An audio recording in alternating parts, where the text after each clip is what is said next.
Last week, Justin Trudeau came out and re-announced for the third time that he intended, in air quotes, to build the Trans Mountain Pipeline.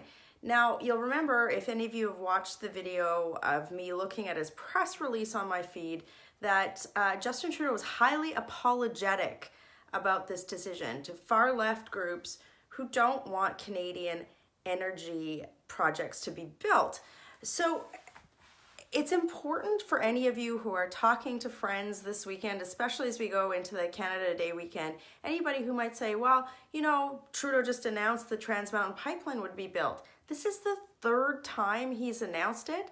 And when he was questioned at that press conference, he couldn't answer basic questions like, when will construction start? What will you do with the inevitable legal challenges that are going to come forward from people who don't want it to be built? What are you going to do to uphold the rule of law regarding protesters? Are you going to scrap Bill C-69, the No More Pipelines bill? All sorts of basic questions that you would need to have answers to as somebody who is intending to actually build the pipeline. You'll remember that when Trudeau started talking about this, when it was still private sector dollars that was going to build this project, that he was hopeful that it would be operational by now. But today, there hasn't been an inch of dirt that has been moved on this project. So call me highly skeptical, but a guy that spent billions and billions of dollars on a pipeline that's not even the construction cost, what he spent money on, has no plan to build it out. It's not good news for the Canadian energy sector. Now, this fight is a national fight, and I think sometimes many of you who follow me, you know, you're my constituents, you're in Calgary, you're in Alberta, you're in Saskatchewan.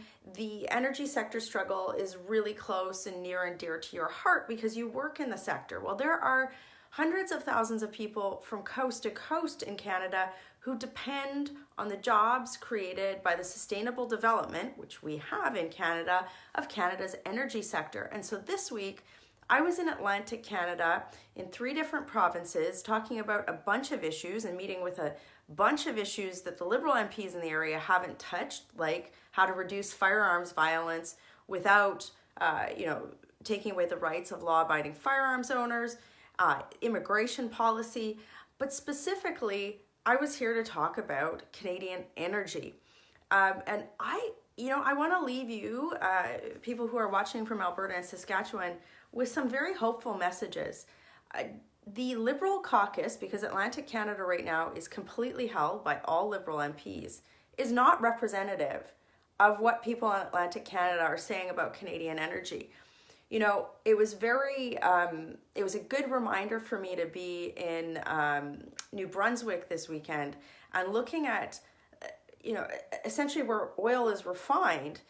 And that energy is not from Alberta. It's not Canadian energy. It's Saudi energy. And many Atlantic Canadians are saying, hey, why are we refining Saudi oil? We don't require the Saudis to do any sort of emissions regulations review.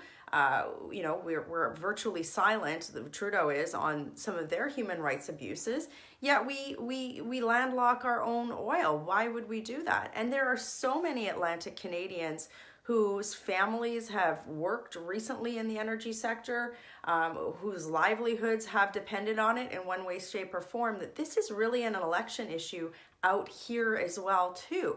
I've seen rooms packed out with people in ridings that have been held by the Liberals for almost 30 years, where people are saying enough is enough. These Liberals don't have an entitlement to these jobs as members of Parliament. They have a job not just to serve our community, but the country, and they're complicit in this anti-energy agenda. And I don't want us to just to be referring to this as an anti-energy agenda that Trudeau has. I think we need to be more specific. Justin Trudeau has an anti-Canadian energy agenda because he's very, very happy to turn a blind eye while, refineries in Eastern Canada become solely reliant on energy products that come from countries that aren't even in the same universe as Canada is when it comes to environmental regulations, respect for human rights and dignity, and I could go on and on. So just a few things to remember on the Trans Mountain Pipeline when you're talking to people. He has no plan to build this out, no plan to deal with the inevitable legal challenges, no plans to invoke Section 9210C of the Constitution Act. I don't know what he's going to do. I think Elizabeth May, she's already, I think, been arrested once, I think, with regard, you've got members of Parliament being obstructionist on these issues. Mark my words, Trudeau is no friend to the Canadian energy sector, and I think if he had his druthers, he wouldn't see this built at all, which is why he's put review process after redundant review process in the way of getting this built. So it's time for change.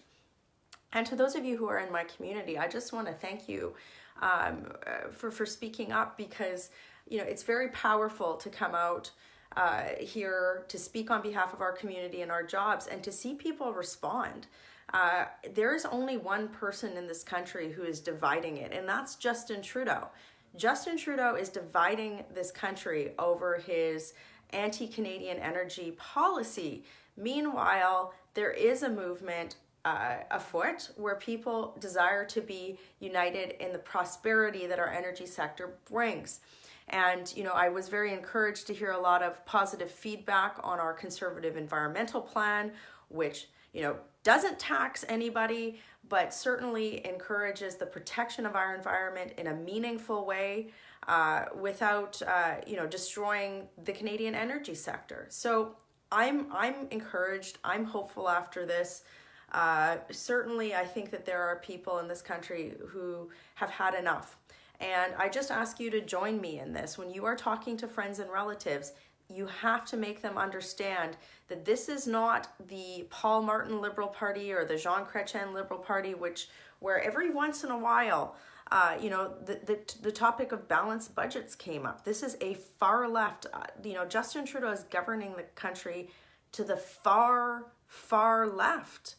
This is a socialist government that is not, it is completely bent on destroying the energy sector. So I'm going to keep fighting on this issue and making sure that all parts of the country, even those that are held by Liberal MPs that are complicit in this agenda, hear this message and understand that what unites us in Canada is prosperity, not the ideological agenda of Justin Trudeau.